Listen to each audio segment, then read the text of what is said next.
Kita lanjutkan kaidah berikutnya. Al-qaidah as-sabi'ah asyar. Ini kaidah yang sangat penting, terutama dalam muamalah.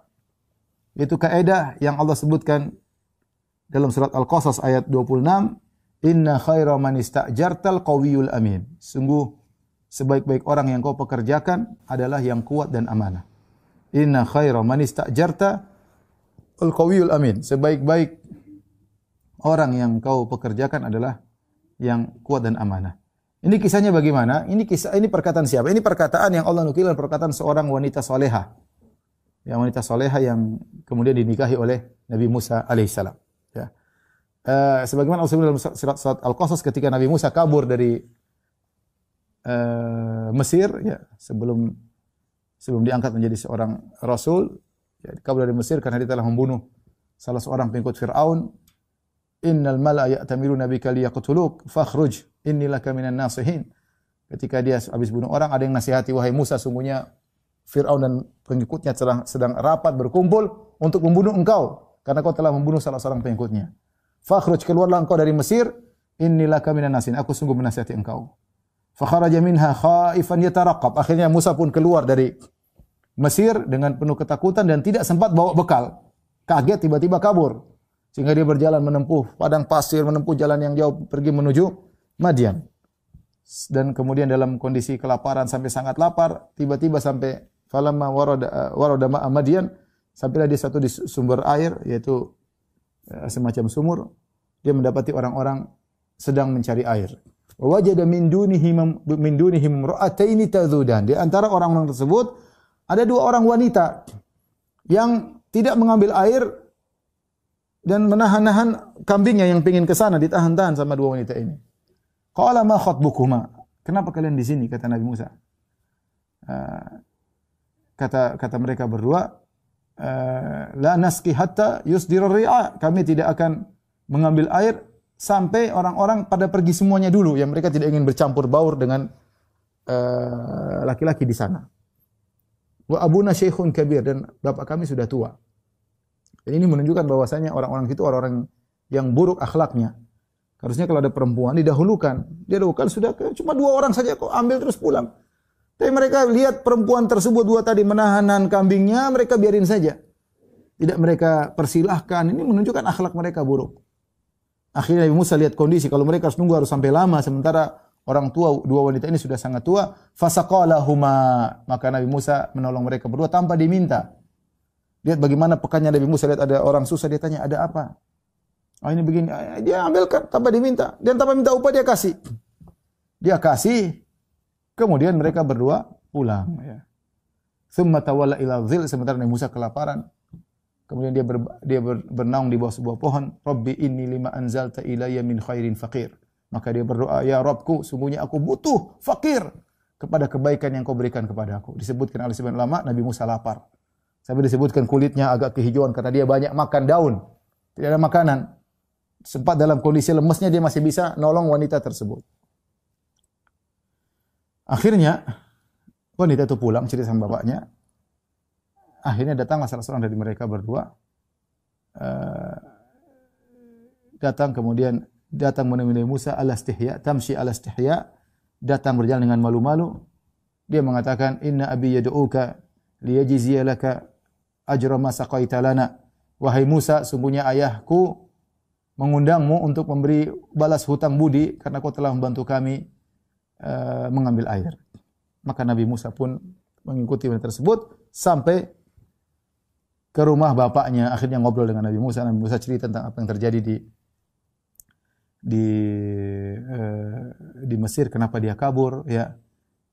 Kemudian kata bapaknya, najauta, kau telah selamat wahai minal qaumi dzalimin. Kau sudah selamat dari orang-orang yang zalim. Kemudian wanita tersebut yang tadi datang malu-malu suruh Nabi Musa datang ke rumah bapaknya, akhirnya dia mengatakan perkataan ini. Ya abati sta'jirhu. Wahai ayahanda, kerjakanlah lelaki ini. Inna khairu man ista'jartal qawiyul amin. Sungguhnya orang yang paling pantas untuk kau pekerjakan adalah al-qawi al-amin, yang kuat dan amanah.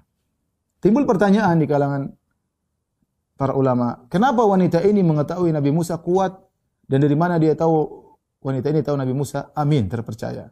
Sebagian ulama menjelaskan karena dari mana mereka tahu dia tahu bahwasanya Nabi Musa kuat dan amanah? Karena Nabi Musa kuat ketika mereka sedang menunggu air untuk diambil.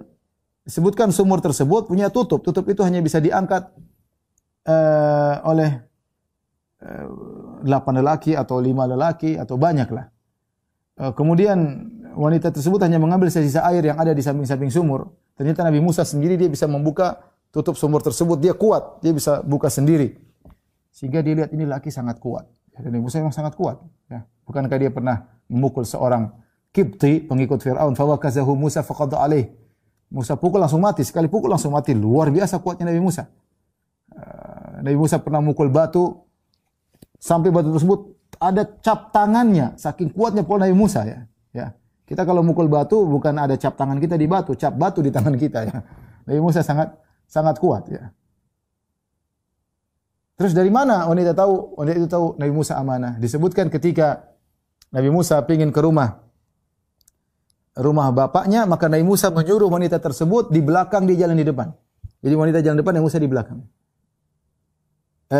Nabi Musa di depan, wanita tersebut di belakang. Nabi Musa di depan, wanita di belakang. Karena kalau wanita tersebut di depan, Nabi Musa belakang, khawatirnya dia melihat bentuk tubuh wanita tersebut. Atau kalau wanita tersebut berjalan berdampingan, khawatirnya mereka ngobrol yang tidak sepantasnya. Akhirnya Nabi Musa di depan, wanita tersebut belakang. Dan tidak ada perlu banyak bicara ke rumah bapaknya. Kalau belok kanan, tinggal wanita tersebut lempar kerikil sebelah kanan, Nabi Musa belok kanan.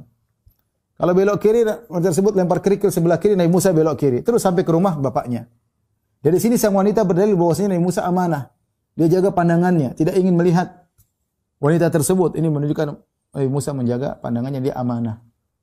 Padahal kalau dia mau lihat, boleh-boleh saja. Dari sini wanita tersebut mengatakan, ya abati istajirhu, wahai ayahanda, pekerjakanlah dia. Inna khairu man istajarta al-qawiyul amin. Sungguhnya yang paling pantas, yang terbaik untuk kau jadikan pekerja adalah yang kuat dan amanah. Akhirnya Nabi Musa bekerja sebagai penggembala kambing selama 8 tahun, 10 tahun.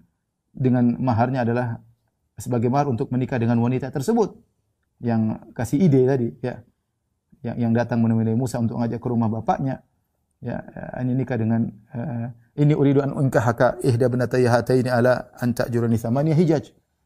Wahai Musa, kata bapaknya, bapak wanita tersebut, aku akan menikahkan engkau dengan salah seorang dari putriku, ya, dengan syarat kau bekerja sebagai pengurus kebunku, mengembalakan kambing 8 tahun atau 10 tahun. Nah, ini Nabi Musa terima, ya.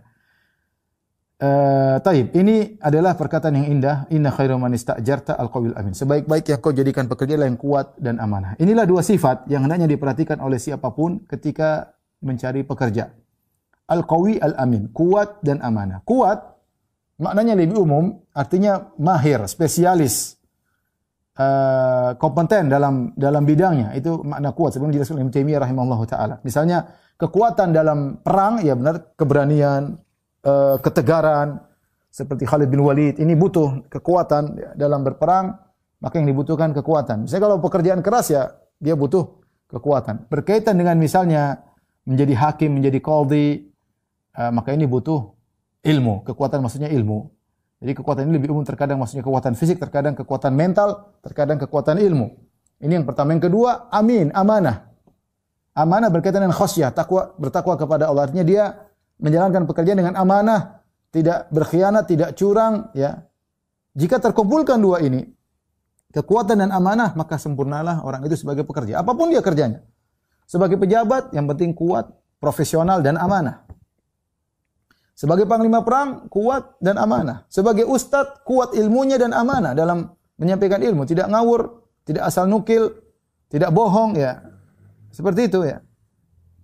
Dalam segala hal, ya. Sebagai kepala rumah tangga, kuat dan amanah. Kuat, dia punya ilmu, dia punya jiwa kepemimpinan, dan dia punya amanah untuk tahu bahwasanya anak istrinya adalah amanah yang Allah titipkan kepadanya. Jadi ini dua syarat dalam menjalankan segala aktivitas. Ya, kalau kita ingin mempekerjakan orang, cari yang kuat dan amanah.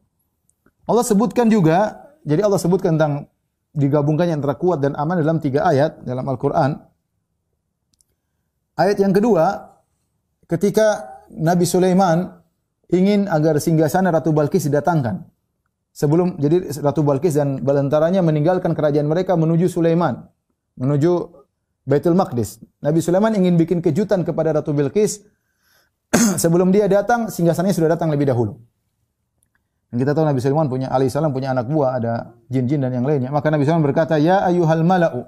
Qala ya ayyuhal mala'u ayyukum ya'tini bi arsyiha qabla an ya'tuni muslimin. Wahai anak buahku sekalian, wahai pembesar-pembesarku, siapakah di antara kalian yang bisa mendatangkan singgasana Ratu Balkis kemari sebelum mereka datang? Sebelum mereka datang kemari.